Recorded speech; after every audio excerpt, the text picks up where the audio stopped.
मित्रों नमः संस्कृताय। मैं सुपर संस्कृत गंगा से आपका मित्र डीके। मित्रों हम लोग आज संस्कृत व्याकरण में कारक गंगा वस्तुनिष्ठ प्रश्नोत्तरी भाग 2 को देखेंगे।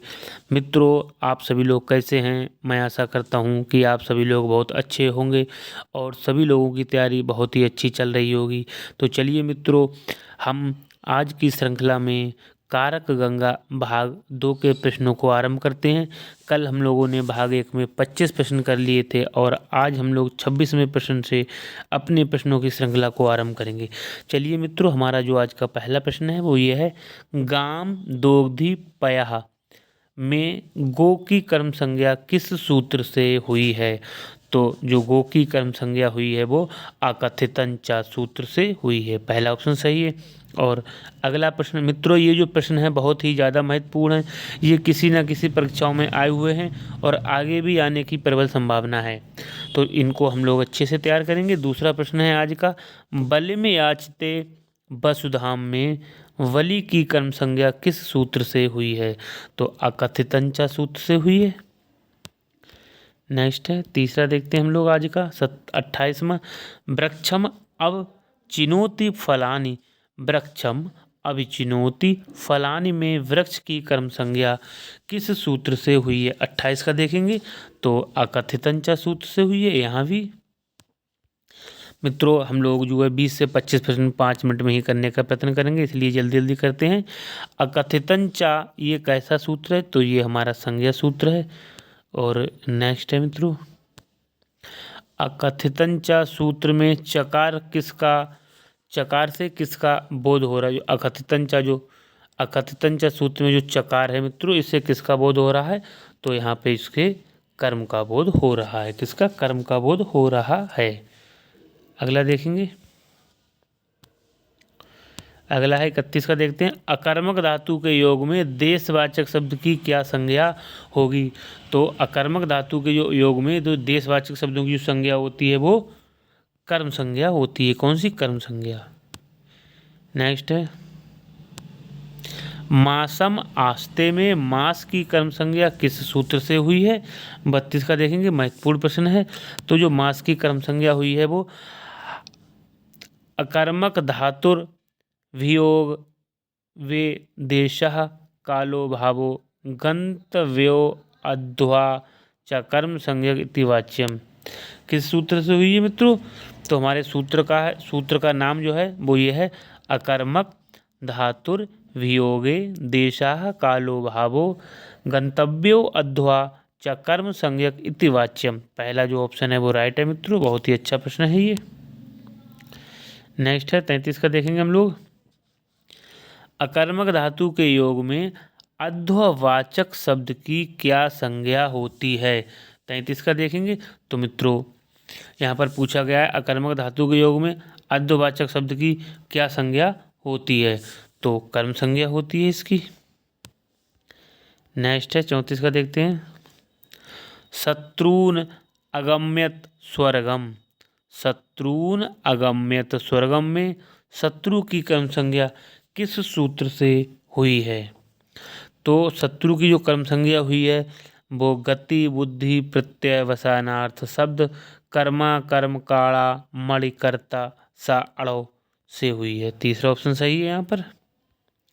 और नेक्स्ट है, गत्यर्थक धातु के अड़जंत के कर्ता की अड़जंत में कौन संज्ञा होती है? 35 का देखेंगे तो यहाँ पर जो संज्ञा होती है वो कर्म संज्ञा होती है। नेक्स्ट है, गति बुद्धि प्रत्यय बसानार्थ शब्द कर्मा कर्म काड़ा मणि कर्ता सा अड़ो सूत्र से कौन सी संज्ञा होती है? तो इस सूत्र से कर्म संज्ञा होती है। अगला देखते हैं, आशयत सलिले पृथ्वी में किस सूत्र से द्वितीया आई है? तो पृथ्वी में जो द्वितीया आई है वो कर्मणि द्वितीया से आई है। किससे आई है? कर्मणि द्वितीया से। नेक्स्ट देखते हैं, हारयति भृत्यम कटम हारयति भृत्यम कटम में जो वृत्त की कर्म संज्ञा किस सूत्र से हुई है? तो जो वृत्त की कर्म संज्ञा हुई है वो हिरी किरोरण्य तरस्याम, क्या है मित्रों? हिरी किरोरण्य तरस्याम सूत्र से जो है वृत्त की कर्म संज्ञा हुई है। नेक्स्ट है कारयति वृत्तेन कटम में वृत्त की जो तृतीया होने का कारण क्या है? कारयति वृत्तेन में वृत्त में जो तृतीया होने का कारण है वो क्या है? तो 39 का जो राइट आंसर वो हो जाएगा अनुक्ते कर्तरी। क्या है? अनुक्ते कर्तरी। नेक्स्ट है अधि प्लस स्था धातु के आधार की क्या संज्ञा होती है? तो अधि प्लस स्था धातु की जो आधार की संज्ञा होती है वो कर्म संज्ञा होती है। कौन सी संज्ञा होती है?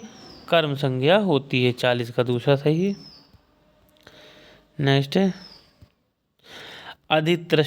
अधितिष्ठति वैकुंठम हरिः में जो वैकुंठ की कर्म संज्ञा किस सूत्र से हुई है? बहुत ही महत्वपूर्ण प्रश्न है, परीक्षाओं में कई बार आया हुआ है। तो अधि सींग स्था साम कर्म से। नेक्स्ट है अधि सींग स्था साम कर्म सूत्र में किसका अनुवर्तन है? तो इसमें जो आधार का है, आधारा किसका है? आधारा आधार का है। नेक्स्ट है अभिनिवेश्य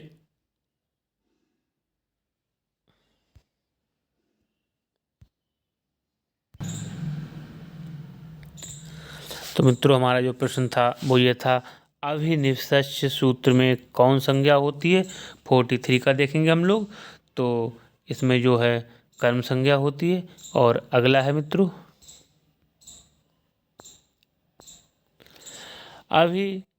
अभिनिविष्टे सन्मार्गम। क्या है? अभिनिविष्टे सन्मार्गम में कर्म संज्ञा किस सूत्र से हुई है? फिर से देखते हैं अभिनिविष्टे सन्मार्गम में जो कर्म संज्ञा हुई है वो किस सूत्र से हुई है? 44 का देखेंगे, महत्वपूर्ण प्रश्न है।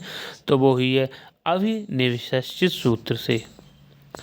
और अगला है मित्रों उप प्लस वस के आधार की कौन सी संज्ञा होती है? तो कर्म संज्ञा होती है। नेक्स्ट है आवसति वैकुंठम हरिः। आवसति वैकुंठम हरि में वैकुंठ की कर्म संज्ञा किस सूत्र से हुई है? तो उपान वद्यांग बसा सूत्र से हुई है। नेक्स्ट है वने उपविशति में वन की कर्म संज्ञा किस सूत्र से हुई है? तो वने उपविशति में वन की जो कर्म संज्ञा का जो निषेध किस सूत्र से हुआ है ये पूछा गया है। निषेध किस सूत्र से हुआ है? तो अभ्युक्त्यर्थस न सूत्र से। सर्वतः के योग में कौन सी विभक्ति होती है? तो सर्वतः के योग में द्वितीय विभक्ति होती है। अगला है मित्रों अविता के योग में कौन सी विभक्ति होती है? तो अविता परता समया निक्सा हा प्रत्यय योग अपि सूत्र से जो है इन सब में द्वितीय विभक्ति होती है। यहाँ पर पूछा गया है अविता के योग में कौन सी विभक्ति होती है? तो द्वितीय होती है। मित्रों आज का हम लोग लास्ट प्रश्न देखते हैं। आज का हमारा लास्ट प्रश्न है वो ये है अंतरा के योग में कौन सी विभक्ति होती है? मित्रों बहुत ही महत्वपूर्ण प्रश्न है, ये टीजीटी में आया हुआ भी है। अंतरा के योग में पूछा गया है कौन सी विभक्ति होती है मित्रों? तो जो अंतरा के योग में विभक्ति होती है वो है हमारी द्वितीय विभक्ति। कौन सी है? द्वितीय विभक्ति। तो मित्रों ये थे हमारे कारक गंगा से 25 प्रश्न भाग 2 के। मित्रों हमारे द्वारा दिए गए प्रश्न आपको अच्छे लगते हैं तो प्लीज़ वीडियो को लाइक करें, शेयर करें, कमेंट करें एवं चैनल को सब्सक्राइब अवश्य कर लें जिससे आगे आने वाली वीडियो का नोटिफिकेशन आपको तुरंत प्राप्त हो सके। तो मित्रों आज के लिए बस इतना ही। नमः संस्कृताय। आपका दिन शुभ हो।